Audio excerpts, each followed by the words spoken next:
call her, I want to see everybody walking around with these shirts for Simplicity Radio. You haven't been touched until you've been touched by this angel, Tamanika Turner, 615-877-5969 to order your shirt for Simplicity Radio broadcast.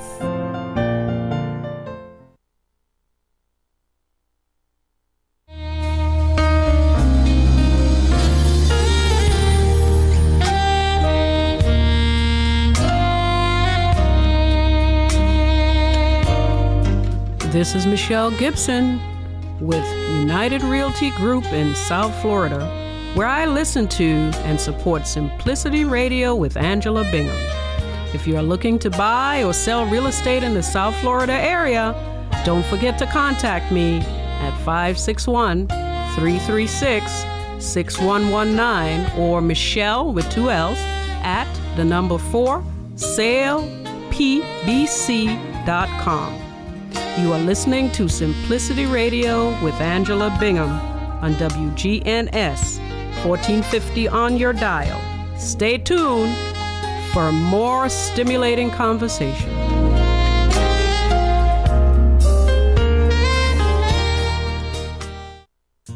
It's not just your home or car. I'm State Farm Agent Emerson Williams. We see your home and car as the time and memories that you put into it. Give me a call at 615-459-2683 and let me help you give them the protection they deserve. Hello everybody, this is Coach Scott Oatsfall with LT360, and we are proud sponsors of Simplicity Radio with Angela Bingham. LT360 is an all-natural healthcare company specializing in getting people healthy at the cellular level while nurturing the whole person, mind, body, and spirit. We're an all-natural healthcare, so if you struggle with high blood pressure, high cholesterol, diabetes, or you're looking to get off your medication and change your life, then you can give us a call at 615-815-0390 or LT360.com. And again, you're listening to Simplicity Radio with my sister, woman of power and faith, Angela Bingham. You're listening to Simplicity Sunday with your host, Angela Bingham, broadcasting live on your good neighbor station, News Radio WGNS, every Sunday from 6 until 7 p.m. Thanks for tuning into the show, and remember, 1 hour of simplicity can change your life in Jesus Christ.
Ladies and gentlemen, you're listening to Simplicity with Angie B, and we are live at WGNS Studio. We're going to ask you to pray for Dr. Dwayne Risher. When I first met him, I had to put in my mind Risher and Fisher rhymes because the spelling of his name, you can't even tell. He said, remember Fisher, it rhymes with Risher. So Dr. Risher, we love you. Safe travels back home. And we want to thank God for my co-host, First Sunday. It's been a minute with Emerson Williams, State Farm Insurance, right in Smyrna, Tennessee. How you doing? I am doing fine. You got a new addition to the family? I have a wonderful addition. I have little Christiana. She'll be 5 months Wednesday. Wow. So we're still trying to figure it out. Figure it out. And you know what? Every day is a new day. That's definitely. Every day is a new day with a newborn. And a little daughter that, is a whole nother level of angst. But, it's totally different from having Joshua. And plus it's Women's Month. Well, you know what? They're taking advantage of. Her and my wife are taking advantage of. Right. So that's a good thing. So. You know what? Love on those women, and when you love on your little girls and teach them how to be loved, when they get ready to make that choice of the love of their life, their own life, they will have a great example to go by. That's the point. We're very intentional about just everything that we do. That's spiritually, financially, mentally, physically. We just want to make sure that our kids understand the level of expectation from their family and the legacy that's left. Absolutely. Well, you know that simplicity only means just, simplify your life. That is our message to the world.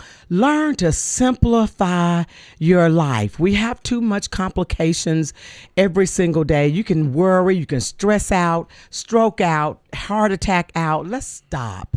Stop the rat race. Stop trying to please everybody, but walk in your purpose. When you know your purpose, you got a God plan for your life. When you get here, before you get here, you got a plan for your life. When you're walking in that purpose, you will have peace and power, passion, all of that to go with it, and you will do it for the rest of your life, because it's a natural thing that you're walking in what you love anyway, and your life is less stressful, and there is peace that passes all understanding. I'm telling you, y'all, there's a joy in the Lord. There's a place for that. One of my friend brothers in the ministry, Pastor Nikki, preached this morning that the joy of the Lord is a place in the kingdom of God, that when you are obedient to him, he will give you that peace that passes understanding, that favor that nobody can touch. He will open doors of opportunity. It's a place of good health. It's a place of wellness, and it's a place of obedience, that you don't chase the goods, but the goods chase you, because you seek first the kingdom of God. And then my pastor, Pastor Butler, he ended up preaching almost the same thing, talking about let's purge, let's have restoration, and let's get ready to live right, to live holy, and God will be in the blessing business, and ready to be changed. I was just elated today, and those things that fills my soul, my spirit, and that training, that teaching, that washing, that cleansing, that growing, I love it, because it makes my life worth living. So I just want to tell those young men, thank you for being watchers of my soul, because it matters to me. It means something to me when my soul, my spirit man is fed. And I said I'm spirit led and Bible fed. Don't play with me. I want to say congratulations to everybody who was born in the month of March. March came in like a lion. Fast. Yes. Fast. And then today is almost like 70-something degrees. Exactly. So ladies and gentlemen, please be careful. Please be careful what you throw on, what you wear. You got to kind of keep yourself in tune with the weather, because this is the kind of crazy weather that get you sick real good. Yeah, and we had a lot of winds come through, so it's yes. Be praying for the community. There's a lot of claims that we've been dealing with, and it's going just with the crazy weather and a lot of winds, and people have trees and all type of damage. So and I was in Cookville yesterday, and there were some people down in Marion County and some surrounding areas. There are people who have been impacted by it. A lot of times when we think about this, it's not just like you said, you got to look after for your health, but also the things, just like the things that you work hard for, like your house and cars. And I've seen several different locations that we've seen trees fall on top of stuff. So yeah, so we want to be in prayer, like you said. Definitely, because these are our, we are the community. So Yes, we are. And I know some people may file claims, but the thing that you told us, months ago, that you still have to meet the deductible. So no, don't be so quick to try to. Well, this is the other part. So, just talking on that real quick, Angela, and this is just advice for anybody because everybody has different insurance companies, not just my insurance company, but any. One of the things I always tell, reach out to your insurance agent company and just ask for some advice. But one of the things that I always ask our people to do is make sure that, if it looks like there's some damage, if it's not an emergency, something that has to happen right away, what you want to do is get some estimates. And as you get estimates, you can, it's like Angela said, you're looking to see, is it going to be, more than your deductible, or is it going to be right under? And so what you want to do is, before filing a claim, is make sure that it's actually, exceeding your deductible. Then make a decision, because everybody's in different stages. Some people may have multiple claims, and understand this. If you have too many back to back, and it's a case of bad luck, that may be something. If it's under your deductible or right at it, you may consider maybe absorbing it yourself. But also understand you always have the right to file, but you want to make sure that you definitely file for things that, not the agitations, and that's the smaller things, but for the devastation. So, if you got something major, definitely, get some estimates from, and this is another tip. Make sure that you're looking for local contractors and local businesses. And the reason I say this, because you have people called storm chasers, and what they do, they come from other states, and they know, and this is their job. They look and see where the storms are. They show up. They give you a great price, better price than anybody else. They'll promise that, hey, we'll write the estimate big enough so your insurance, so you don't have to realize any deductible. It sounds, too good to be true, and usually, just what wisdom is, usually is too good to be true. So you want to get somebody local. WGNS local station, if they have a lot of different people who advertise on the stations, ask friends, ask family, ask, members of your church, who are some good, people, respectable people that we could get some good estimates from. And, don't just get one, maybe get multiple ones, just, where you can get the, the best deal possible. And then and ask them, because they see a lot of claims, and see if it does make sense to file a claim. If it does make sense to file a claim, definitely call, reach out, and kind of go from there. And when these things happen, we see it every day. State Farm, we process over 27,000 claims per day. We've been doing that for over 100 years. We're going into our 101st year this year. So, we're really good at what we do. But, that's the things that you want to think about, what happened. So these are things like you want to look for, some people that do tree service. Maybe, people can do water remediation and things of that nature. Like if you have holes in the roofs and things of that nature, you want to definitely get people to look at that. Look at some roofers, contractors. You may need plumbers. You never know what you need, but make sure that you definitely have a list of people that you want to reach out to. And that's kind of how you go about doing it. And if you don't really know, and this is maybe a good time at the beginning of the year, that if you need some help or somebody to, a thinking partner, please, reach out, give us a call, 615-459-2683. We would love to, talk to you and help you, be a good thinking partner and kind of go from there. Because I really believe that everybody should understand what's in their grocery bag and how to use it. So when you're ready to, do some cooking or something like that, you actually, know what to do with it. And that's what we do. We partner with our people every day to, take care of the things that are most important to them, that being their families, their homes, their cars, when those things are damaged. And we, when they're at their worst, we will be at our best. So all right. That's definitely what we do. All right. And plus, like you said, this weather is so fickle at this time. It is. But, I had years ago, I'm glad you're giving that advice, because I got caught up in that better price. Yeah. And didn't know it at the time that people, chase the storm chasers or whatever you call them. They're storm chasers, and a lot of times, Angela, I know, you have a mother that's a little bit older in age and things of that nature. As children, we have to be good stewards of our parents, and sometimes now we got to step in and protect them. And understand the people that are these storm chasers and things of that nature. These people will be coming to these elderly people. They'll be calling them on the landlines because they know they have the landline numbers, and they're the ones picking the landline numbers up. So we have to be their eyes and ears. We got to be able to take care of them just like they took care of us for so many years. And Amen. so we partner with people, and like I said, we try to help you think through the problem, and let you make the decision what's best for you and your family. We sound a lot of times very calm, and you're like, but this is a really frustrating big deal, because this is a big deal because it usually never happens, and when it does happen to you, it's a huge deal. But this is what we deal with every day.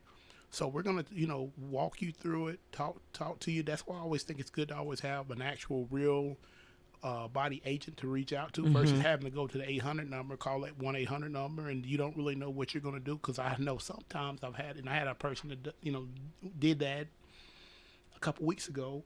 They just called. They didn't understand when you do call your insurance company, if that's not your local person, if you're calling the corporate number, once you start asking questions, technically you're filing a claim. So what you want to do is call your local person or reach out to them by email or text message.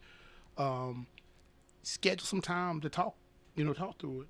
And if it's not an emergency, like if it's the weekend and something's, flooding or something like that, definitely call 800 number then. But if it's something that can wait a little bit and it's not, it's important, but it's not something that has to be done, schedule some time with your insurer and let's, talk about a game plan so we can make sure we do what's best for you. Because if it does make sense to file the claim, if it doesn't make sense to file it, and a lot of times people feel like, it may be something that's a few $100s, but in your mind, you're thinking it should be several thousand until you get somebody to put, eyes on it who does this every day. Some of our vendors, when they go out there, some of the contractors, roofers, they look and they say, you know what, we can repair this for $400. So instead of that $1,000 deductible, just pay the $400 because remember it's for big devastation. That's what claim. When you file a claim, that's for the big devastation. If you can, take care of it yourself, a small amount, take care of that yourself. But everybody's a little bit different. Make sure that you think about it, and you kind of brainstorm with your person, and then you make the decisions best for you and your family. That's what we're looking at. Absolutely. and when I like when you said kind of partnership, like if somebody is good, pass that name on.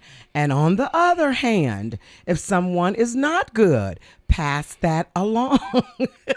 Because I tell you, I'm not going to give somebody a bad name, but if you formulate that reputation, I'm not really giving you a bad name. You gave it to yourself. But we're not going to pass that on for you to do bad business. We want people with integrity, and we never know who's listening to this show. So if you're one of those people, deal with integrity, because people will, by word of mouth, recommend you to the next neighbor. Definitely. And that's what I wanted to just tell you. I don't know when you brought that up. I know you said you're going to be talking about legacy and some things down the road, and we got some other stuff. But I know this is something that we're getting a lot of calls, and this is affecting Rutherford County pretty bad right now. Because I saw, the roofings and siding, just pulled off, and just like somebody just came and just ripped it off. And that's what it is. It was an office right across the street from my actual office. My son watched the building, some of the roofing coming off, and he's like, Dad, I'm seeing this right here. And then when we're driving through after lunch, we're seeing trees, we're seeing branches, we're seeing the stuff that everybody else, and that's just a very small area that I'm in. So all of Rutherford County got hit a little bit differently, and people are trying to figure it out. But we're here to help you figure it out. That's our job. Absolutely. And we said we were going to do this segment of just the legacy of fathers, and I know this is Women's Month, and I just believe that, those daddy daughters, those daddy sons, I do believe that parenting raise up a nation, and to parents all over the land and country, we want you to start a legacy with your family of giving them that love, giving them love for living, but also love when you leave here. And you normally we are used to parents going first of this life departure or death. And some of us, we don't even like to say the word death, but we're going to say, to die, to leave here, to departure, homegoing, whatever you name it, you're no longer here. But to leave a legacy for your children to go on, and move on strong. I know plenty of people who have stopped living because of the loved one, and they can't get past that. And one of my best friend brothers is here, and he travels all over the country, ladies and gentlemen. And so we're just glad that he was able to stop by Simplicity and just share some golden nuggets about what his father shared with him before he passed and how it has made an impact on his life. So, even I know your father and I know your mother. And my father passed away in my 20s. In the 20s. And sometimes we get stuck. Yeah, it is tough either way. And I don't want anybody to think that dealing with grief and death is a simple thing. But you can live through it. You can push through that and keep living. Because one thing, when my father passed away, I was telling you off mic, we were going to Memphis. We met part of his family that we never knew. And he didn't know them either. But there were Binghams everywhere, from Memphis, from Atlanta, Chicago, West Virginia. They just came in from everywhere. So we left my father there that night, that Friday night, and his brother was supposed to pick him up and bring him. And we got the news on Saturday. The Bingham sisters, we were going to sing at the reunion and everything. And they called and told us that our father had passed away at 12 noon. And we left him. He wasn't sick. We left him that night. And so when I was talking to Kevin, and we call him Big Kev, and very talented young man, very talented, blessed with so many gifts. But he was telling me about when his father passed, and I told him, he told me how his dad blessed him. And immediately I just got still in my spirit because I remembered that I wasn't there with my dad. We were away from him. And I told him, I said, what a beautiful thing. And I said, would you come on the show and share? And everybody who knows Big Kev, you know that he is not outgoing and talking unless he knows you. It's very true. Very true. I got that from my father. And when we met your dad, you're talking about somebody who was, what would they say, who's quiet, still waters run deep. That's what his dad reminded me of. I mean, a loving man. Tell us about it. This is my friend Kevin. Kevin, tell them something about you. Let's see. Get closer to the mic. You need to know everything? I don't know now. Let's see. I've known you for what? Since 1999, 2000. Yes. When I came to Walnut Grove. Yes. Via a few other people. But, yeah, so I kind of grew up there. I know. I really grew up in Memphis. I'm from Memphis. I moved here to go to MTSU. Met somebody in my dorm room. Said, hey, you want to go play at church with us? I grabbed the white boys across the hall. Yes. And we all went to Walnut Grove, and we stayed there for 20 years. Yes. So that's I kind of grew up here. I left Memphis when I was 18. So you're not grown up when you're 18. You start to growing. mature. Especially men, Yes. It takes us a little bit longer. I agree. Got some stuff we got to get out of our systems first. But yeah, but I grew up in church. But my father wasn't always a pastor. He was my only child. Well, he grew up like an only child. His two siblings were 15 years older than he was. Okay. They left Memphis and went to Chicago, like a lot of people did. He left and went to Chicago, and he wanted to be a thug. Mm-hmm. So my daddy did some crazy stuff. I'll tell you, it don't matter, because he would tell you. That's right. He sure would, because he was a changed man. Well, he grew up on his own. My grandmother literally was a housekeeper, and she raised another family. And I think a lot of black people, we're aware of that, where there was only jobs, housekeeping and cleaning. And you end up literally raising this other family's child while they're at work and while they're making all this money to pay you. You're here with their, kids, and they end up having more love and respect for you than their own parents. And that's kind of how, so he was left, my father was left on his own, running the streets of Memphis. And he grew up in the projects, downtown Dixie Homes, right off of Poplar.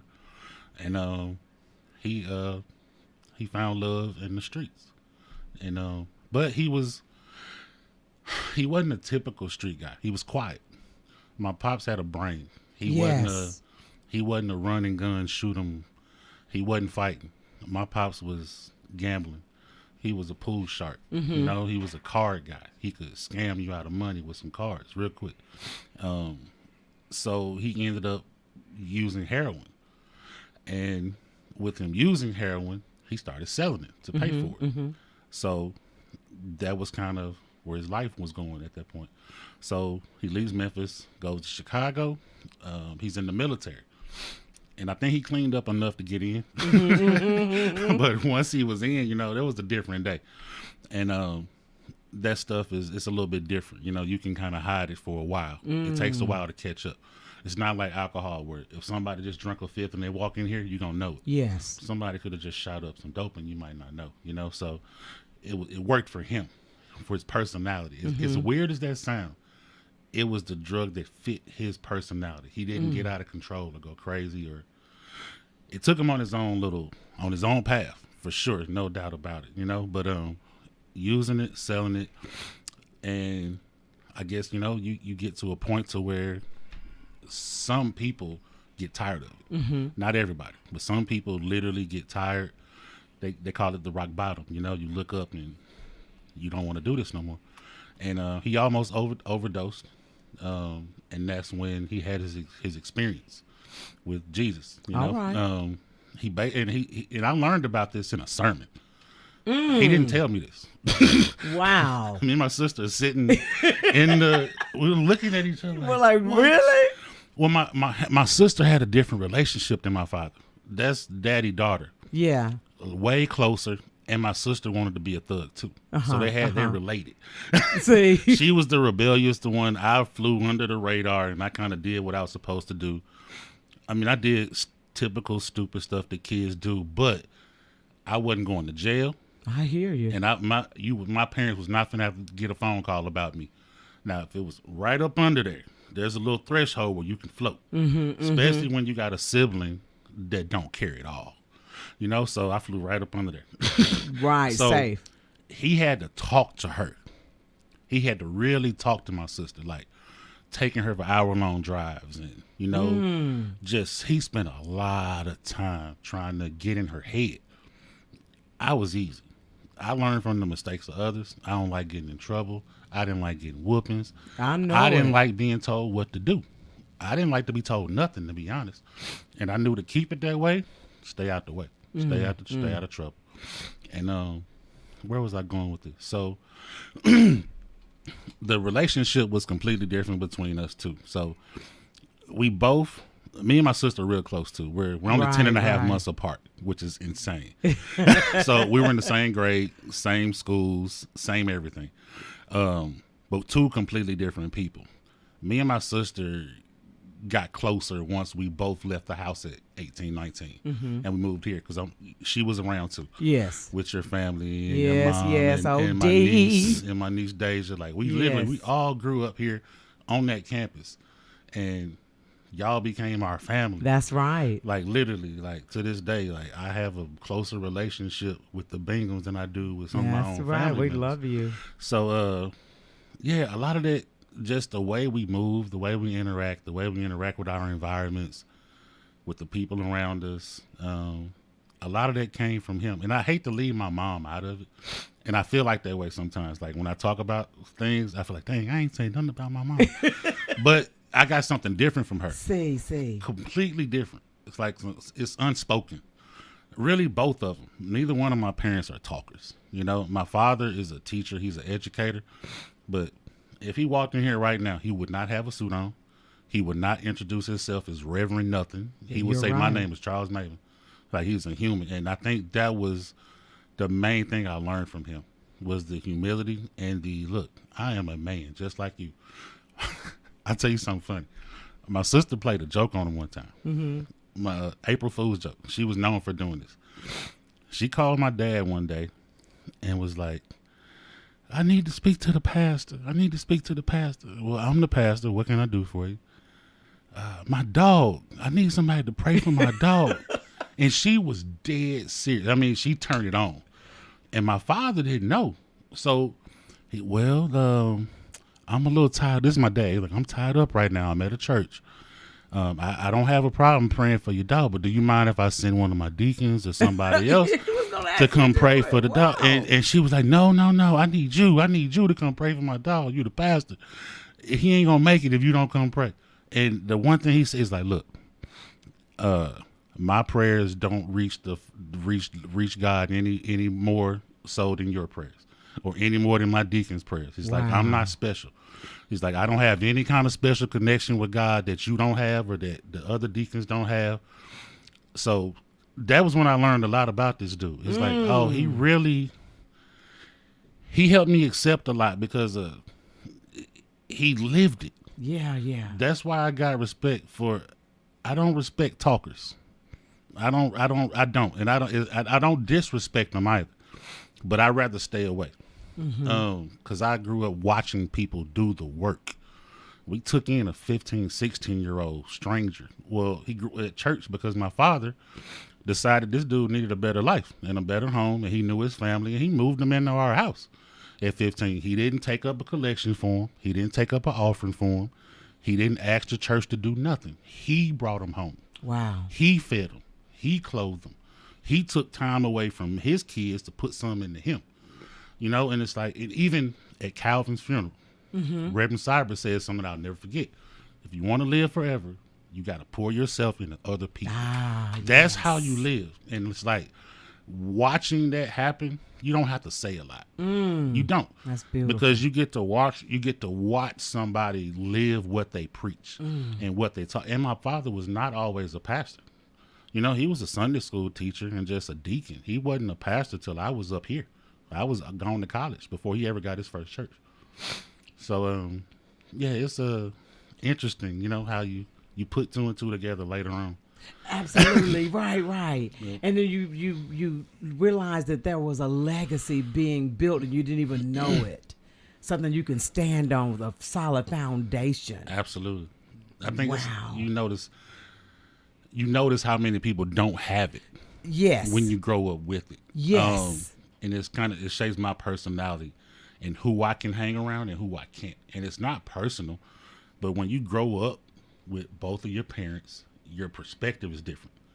You don't have the same worries. You're not in this constant survival mode. You're not looking for validation everywhere. You're not looking for stuff.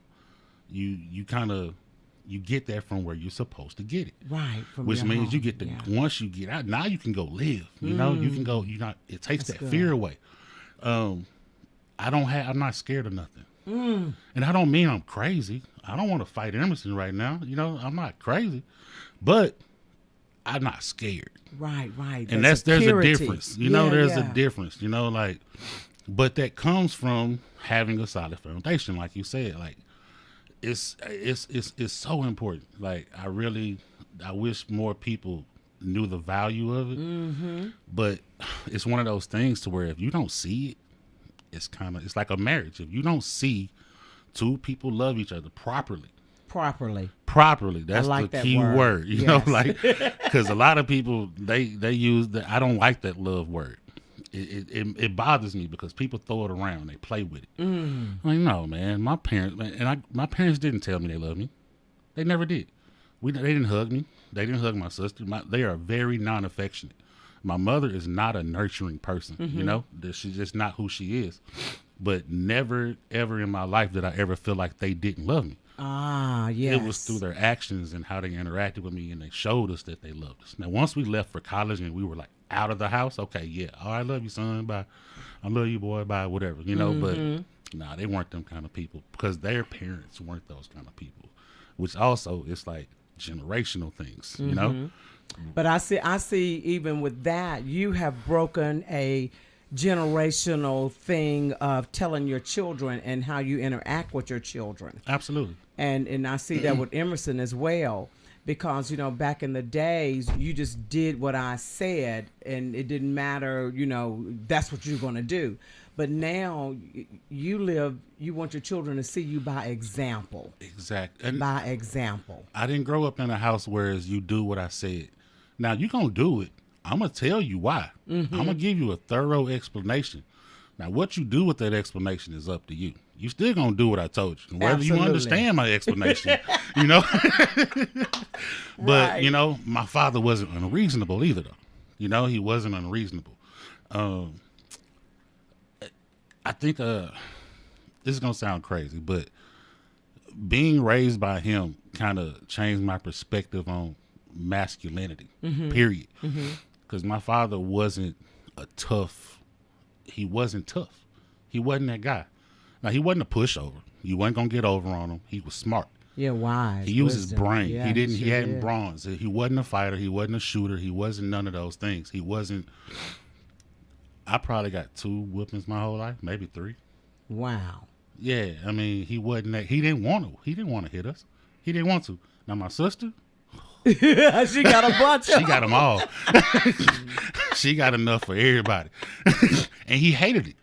Right. That's almost Because I would see him after. He's Yeah, like, man, yeah, the last yeah. thing I want to do is put my hands on you or do anything. But she was him.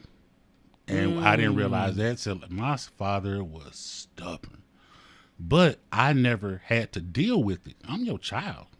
I don't deal with your stubbornness as your child. My mama might deal with it, you know, but we adapt. We're kids. We deal with what's given to us. So his yeses were quick. His no's were quick. He meant both of them, though. If he gave you a quick yes, I bet we out. If he gave you a quick no, don't go back in here and ask no more. See. Right. I Because mean, it's what just I say. as strong as That's- that yes. Now, But when he was, when you saw him, you know, his health declining, and you know the advice that he was giving you all, it was almost like he was preparing you. that started almost 20 years ago, right? Wow. So with the partying, we'll call it, you know, that's what people call using drugs. He got hepatitis C from sharing needles. Hepatitis C does not go away. There's no cure. Hopefully they can control it or suppress it, but it didn't work. So I want to say when I was in LA, 2007, 8, he had a liver transplant. And after that liver transplant, he kind of, you know, he was grateful, very grateful for it. He was supposed to die right then. Wow. Thank you. So any breath after that moment, he was grateful for it. It was a blessing, you know, like, look, bro, I'm not supposed to be here, and I know exactly why, and I'm not mad about it. He accepted that, look, I did this to myself. That was one thing that he made. We couldn't blame nobody for our stuff. I couldn't blame my sister for something that I did. I couldn't blame him or personal accountability was rule number 1. We if you do it Own and it. you admit it and Yes. you own it, Yes. we gonna get through this. You lie to me, then you got to deal with that too. But he set up an environment to where it was okay to keep it real and to I like own stuff that, and to yeah. take it, because we know, look, if I keep it honest, he ain't gonna jump on me. And that does a lot. You know, I had a same rule with my kids. Like, look, you gonna do stuff. You're not gonna make it through this life without messing up. Tell me the truth the first time, and we gonna figure this out. And I don't put my hands on my kids. I've never touched them. I never whooped them. no judgment to anybody that believes in that type of discipline. I just don't. If I get to fighting, if me and you have an argument, let's use your sister for an example. I can't put my hands on her, and Right. she can't put her hands on me. Right. What separates us from dealing with a child? We need to learn that same kind of conflict resolution. And I think the beautiful part about it is if you can explain something to a 5-year-old, Wow. you can explain it to anybody. Is that why God put me with children? Because he had a great sense of humor. Absolutely. I mean, because you think about the patience that you have to have, the Yes. understanding that you have to have. Ooh. You got a lot. You got to think about this child's parents. You got to think about the grandparents, the environment. Did he eat today? Did he eat Right, yesterday? right. Like, is he being taken care of? Is he being, like, there's a lot that goes into the brain of a kid, Yes. and most people write kids off and don't listen to them and don't pay them no attention. It's like, nah, man, you can learn a lot from a kid. They tell the Amen to truth. that, yes. A lot of them do. They really do. They're honest. They haven't been tampered with yet. Well, that's a bold statement nowadays. Yes, it is. Yes, it is. It's a bold statement nowadays. Yes, that it happens is. a lot earlier. Now. Happened way earlier, and it's scary. So you're dealing, just as a parent, that you're dealing with stuff now. We're dealing with stuff just some of just the racism, like that stuff coming yes. a lot quicker. Yep. And when I say coming a lot quicker, that started Wow. in preschool. And Wow. so we're thinking we're not having to deal with this. And now, and this is what we're noticing now, the parents and grandparents that we got to deal with at work. Mm-hmm. Guess what? That comes home, and it's the law of the picture. People do what people see. So they see mom and dad. They don't know how to turn it off, like you said. They don't know how to filter it and turn it off when they go to school. Yep. So then I'm having to explain to my son, hey, they said that they're a Christian, but they're saying this about me. How is that, Daddy? What is Wow. that? That's tough. Right? Yes, it is. I actually posed that question, and Dr. Cornell West was here about a week ago here, and I got to meet him. He's a leadership hero of mine. Absolutely. And yes. and If I asked I him- wish I had known. I Oh had my it, gosh. I had him to sign the favorite, in Race Matters, the 3rd chapter where it's talking about black leadership and what's going on. That's my favorite chapter of the book, and I've been 20-some years I read that thing. Wow. And got to meet him, sit there, and everything that he talks about is out of love. And when he talks about that we have to be pursuing and presenting the truth, but this is what he said. You got to be truthful to yourself. Then you have to be able to tell the truth to your brothers and sisters. Mm-hmm. Then you have to speak truth to power. And he said, this is how you know it's the truth. He said, the truth is jagged, like a jagged piece of glass. It's going to cut into you, and it's going to cut into me. Mm-hmm. All right? And he said, it just ain't going to be like we're presenting. It's going to just hit Kevin because I'm telling him the truth. No, if it's the real truth, it's going to hit Emerson because Emerson's not perfect. Absolutely. So it was just one of those things that, like I told you, I was talking with him and explaining with my son. I said, this is a thing. This is not true Christianity that some people are practicing. And I went through history and I showed him, just how people twisted the word to basically get what they needed out of it. And honestly said, but we still must pursue it. And like Dr. West said, he said, we may not win, but we still have to do what's going to put a smile on your mother and your dad's face. Mm-hmm. Because they raised you a certain way, and he had said this greatness is all our DNA, and that's one of the things he was saying too. True. He said everybody's right now is chasing success in their brand, and he says when they're not chasing moral and spiritual greatness. Wow. Very true. Very true. He said we don't want to be eagles no more. We want to be peacocks, and he said the difference in peacocks and eagles, peacocks strut because they can't fly. Exactly. Well, it kind of goes back to what we grew up. What we watched a bunch of peacocks, bro. Yeah. We've seen the best of the peacocks at church, And that's in the pulpit. And this is and I told you that's one of the things so that it's one of those things. that I struggled with initially because I saw people not taking care of God's business. They made their business a business, God's business a business for them. And when you have people out there hurting and trying to figure it out. You want somebody, like you said, to live the sermon, you see it, and then you say you don't really understand until, like, I know when I went to college, I didn't know I grew up in a family with the values that I thought everybody had it, Kevin. I did too. And then I looked and I was like, man, and then I'm able to tell my aunts and uncles, but I was never able to tell my mother thank you because I didn't know how. All I could see is the financial part of what we did, and I didn't see the intangibles, that foundation that was instilled in me until I was put in a petri dish with others different values that were incongruent to the value system that I had, Absolutely. and I didn't realize that. And I was tell people every day, tell your mom and daddy thank you, because you just don't know until you start looking at how other people are living and things of that nature, and you just like, man, the pictures I had of like when you say you have father, mom and dad, I did not have mom and dad, but what I did have, I had a strong family of men who did it all differently. Absolutely. But they still prayed, protected, provided for their family, but they did it differently. As long as somebody plays the role. But I saw them differently. Like, you had the quiet ones, you had the loud ones, you had the very dominant ones, you had the ones that kind of just made it look like doubles tennis and played it in the front, sometimes played in the back, some other time. So I saw a variation of that. So I am a combination of all those men. Absolutely. So I didn't know that everybody didn't get that. Yeah, I didn't realize it till I got to college too.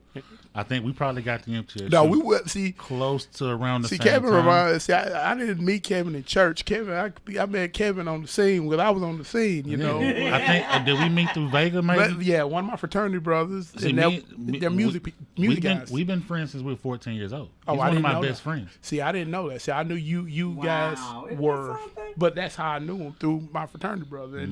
And so, like, but then I saw him at Walnut Grove, and I was just like, oh, Big Kid was at Walnut Grove, okay. And that was, that's the church I grew up in as a little child. Like, that's the first church I ever went to. Wow. See, I didn't know that. That's our family's church. You were Wade, I guess. I'm Yeah. assuming. Well, my mom's last name was Wade. Gotcha, So okay. So that's I all of gotcha. us. Because I knew you was related to Goldie. I didn't know how.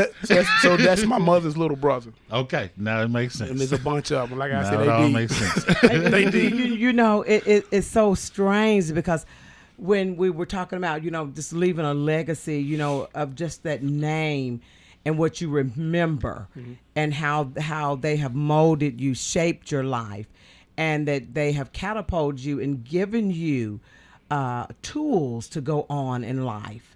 And That's it's going almost to like, outlive them, and that's the Yes. legacy. Because, like I said, the foundation, the genesis of what we got, will outlive them. you better Absolutely. say it. And then it's gonna go to our kids, and then they're gonna go to their kids. So the Like, our stories, kids the already recipes, got it. There you go. Yeah, see, They Look. get it, and they get a 2.0 version because It's cleaned up and explained to them. Right, it right, is. And, right. and on top of all of that, it's hard to explain this to an older generation of people, and I try not to talk about it. But we grew up in an age of information. Yes. We have access to information Yes, that just was absolutely. not available Back then. back then. It was one way. This is it. You either do this or you don't. And if you don't, you're going to fail. But it's like, okay. But they only gave us what they knew. They only gave us that's all they knew. Yes, yes. And then they yes. want the best for us, but that's all they knew. As we start refining the recipe is supposed to be improved. Improve. The foundation should be there. So And it's you got know- more ingredients now. There We you go. got more ingredients to use. They're healthier for you. We found out that some of this stuff wasn't as good as we thought. Some of this wasn't as bad as we thought. Now we mix it together and we give it to our kids, and they take it and they run with it. And you hear this your whole life. Your kids are gonna be smarter than you. Yeah, My they kids are smarter than you. There you go. There you go. See. They are. Because I look at it every day. They're understanding their level of and perception. the comprehension, but it's like one of my cousins was telling me, he says they're coming in an age where they can find anything. So a lot of times you're thinking they're just on YouTube looking at stuff, but they said they get ideas, they go look, they find it, and you sit down and talk to them, and they are more aware about a lot of things that, it was just funny. I had my son, he pulled up football footage on me that I didn't even know that was out there. Oh, Isn't yeah. that something? And he was just like, but I didn't understand. He saw how good his dad really was on that field. He didn't see it because he looked at the fat dude. He's like sitting there trying to figure out, like, you ran the ball. You ran the ball. You sure you ran the ball? You should, because I talk to them about working out and stuff. And then you look at that first thing, you know, the kid look at your gut first. They look at it like they look at you. They say, "You sure? You sure? That is How so you know about the gym?" And then they look at you because, like you said, they tell the truth. They look at you, and he don't say nothing, but he look down, he look up, and they're like, "Hey, How could you run the ball there? I still got this right here." That's it. But, That is hilarious. no, that's real, man. You It know, is, man. because people will come. Like I come home, you know, go over to, you know, Calvary Barbershop. Shout out to Eric Turner. And Yes, I see some of my people there, and they like, "Man, your daddy, you gonna play ball?" And they look and he trying to figure out how everybody knew me. That's all they knew me for. No, that's all I knew you. Well, I knew you was a Q, and I knew you played football. But You know, I mean, that's college though. You know, that's kind of how you label people. And that's Right, because I right. have nothing in my house. All my stuff's in storage, so he's never seen it. I don't put that because I always believe in progressing. And you that know. was a time Well, it was in your life. it gave me leadership skills to put me Yeah. around people. And I think what I love about sports is it makes you be around people you don't have to be. Absolutely. And so you learn about people that you normally wouldn't be around because y'all do different things. And that's what that's the beauty of, I think, diversity of thought, because when you find that you feel convicted, you got to sit back and say, I got my own opinion. I don't agree with Kevin. Like Kevin said, I don't spank. I spank. You know, I don't judge like either. he said. Yeah, you did. But You look said at this. that. But this is the thing. I have to me, as black men, I have to take some of that in, and I got to look and I got to examine it. And you know, just because it's different from me, don't mean he's wrong. And that's what I think we're missing in the community right now. Yes, it is. We can still agree, like they say, oh, the 101% principle. Let's put 100% behind the 1% thing that we do agree on, Absolutely. and then learn from each other. Yeah, oh, that's good. That's how I think that's how it's supposed to be. You know, like there's not just one way to do things. There you go. You know, And you have to have thought flexibility. And I think when you're not, and this is the thing I know about him, he is confident in who he is, and he's been very consistent. We probably could go back 10 years and people say, hey, Kevin, the same way. Go back, like you said, to you 14 years old. Vegas going to say, Kev, same way. Because there's a consistent, you know, value system that's there. And I think, and that's what I talked to my son about, being consistently, how do you become great? You get a little bit good each day. Right. Consistently, then all of a sudden that propels you to greatness, right? I believe And that. so, you know, and the that, solid foundation really Yes. is the start, Yes. because it makes you a rock. but Come that's on the- now. But that's It the really thing. does. You don't even Hallelujah. know you getting a solid Come foundation. on. Right? Amen. And it's just amazing. Like, you know, we talk about that, and we can always go back and talk about how consistent you are. And that's one thing my wife said she appreciated. She said, even though I've seen you grow in different areas, she said, you've been a consistent person of who you are. And I That's told my beautiful. son, I said, you can talk to people when I was in second grade. They're going to say he talked a whole bunch. But guess what? If he says this is what it is. He's not going to say, he's talking behind my back. I said, you ain't going to hear that. If I have a problem with you, I'm going to say it as brothers, but I'm going to be respectful about it. We're going to pull it aside. I'm going to say, look, I feel this way, and they can come, and I don't take it personal, but I've always been like that. You got to learn that though. Yes, you do. And I But I learned saw that from my dad. And I learned it from my mom. See, look at that. But they didn't talk about it. You They just lived watched it. how they maneuver. Yes, And that's the thing about it. Like, I watched her. She was always consistent. And this is what I told my wife. When we were in the project, I didn't know, like, these people had these mental illness or they had this thing going on. My mom made me say yes, ma'am, and no, ma'am to everybody. Yep, And then I got older, so people were people. that's it. And That's so it. that, like you said, that shape, without her saying, I'm going to shape this, but Miss So-and-so, yes, ma'am, no, ma'am. Mr. So-and-so, yes, ma'am, no, ma'am. And they were people. People were people, and they made And you they- see everybody. There you go. Exactly. Uh-huh. And you never lose it. That's wisdom, y'all. But we didn't know that. See? We this is just how things were. Yes. So I mean, it's a part of what was Miss Zachary walk the walk. Yeah. Yeah, but it cliche as that is, there's nothing more profound and nothing more real. It's because we have mastered the art of talking. We have literally Self-awareness. mastered it. And what I Yes. and the thing that got me was, like, I did not know how. Well, I was always challenged to be self-aware. Absolutely. You don't always have all the answers. Yep. And if you're the smartest person in the room, you need to go find another room. Absolutely. That's very true. Very Amen. true, Amen. Very true. Ladies and gentlemen, you are listening to Simplicity Radio. We are up here live at WGNS Studio in Murfreesboro, Tennessee. I'm talking to two great men of character that has laid foundations not only for the people that are around them, but for their own families. And we want you to just know that whatever you're going through, let it be a process. Process it. Take time to just sit down and process your whole being. Who are you? Who have you become? And then if you don't have it now, get around some people and learn the stuff. It's never too late. I will tell anybody. Never. It is never too late. Wisdom will come when you need it. Absolutely. You seek it, it is there. My sister and I, we were talking the other day about my mom, and we said we didn't know how good of a mom we had until we got around other people's mom and they didn't have it. And we used to talk about my mama like, oh, she just thinks she had to know everything, and she just nosy and this. And honey, now we calling her blessed, honey. Thank you, Jesus. And you just didn't understand that this is the family values. And like I said, our mothers are cousins. Okay. And the thing of it is, it's like when they talk, I had my mom all the way until she passed away. She was bedridden, but her mom was always good. Mm-hmm. And I missed just being able to go ask anything. And the thing I knew like about my mom, if I was wrong, she gonna tell me you wrong. That's right. Everybody's parents, they usually roll with the home team, and you know they be like, "Well, that's my baby, so I'm rolling with." And it can be you can be wrong. That's it. Rolling wrong. I have some aunts and uncles like that. Y'all know who y'all are, so I'm just gonna put it out there. I ride with the home team. I like that, but It is what it is. You're right. You're right. It's an art to correct somebody in a polite in a way that they don't feel offended.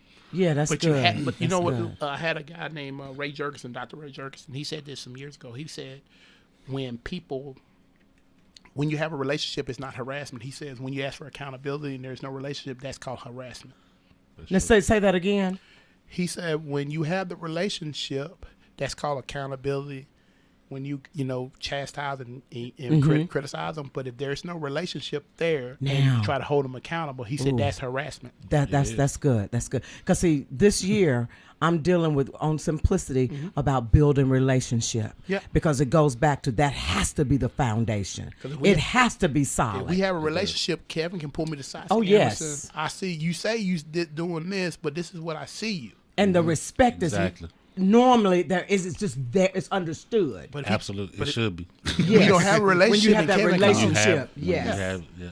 Oh my goodness. Well, ladies and gentlemen, we are just down to the nitty gritty. We have had a great conversation tonight. I always say we are never out of talk, but we are out of time. We have got to, yes, we have got to continue this. And ladies and gentlemen, like I said, just learn to simplify your life. Learn truth, learn honesty, and be that. When you look into the mirror, are you honest with yourself? That's how you begin to de-stress your own life and live the best life you can live. Let other people remember you in a legacy of love, that they knew that you were a solid person with good character and they wanted to hang around you. You were like a people magnet. But when you wanted your own little space, you know how to do that too. So I want to just tell you, thank you for listening in tonight. Thank you, Jackson. Thank you, Emerson. Thank you, Kevin. And thank you, audience. God bless you. We love you. And we will see you back here next Sunday.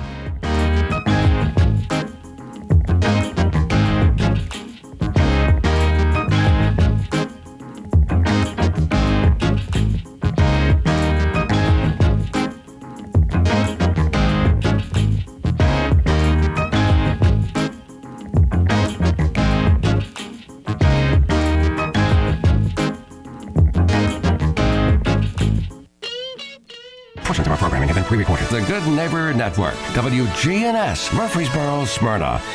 Flagship station for MTSU Sports.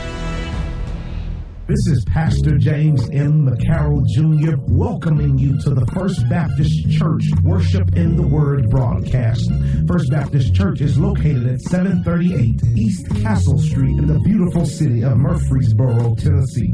It is our prayer that something will be said during this broadcast that will strengthen your faith, enliven your hope, and encourage your walk in Jesus Christ.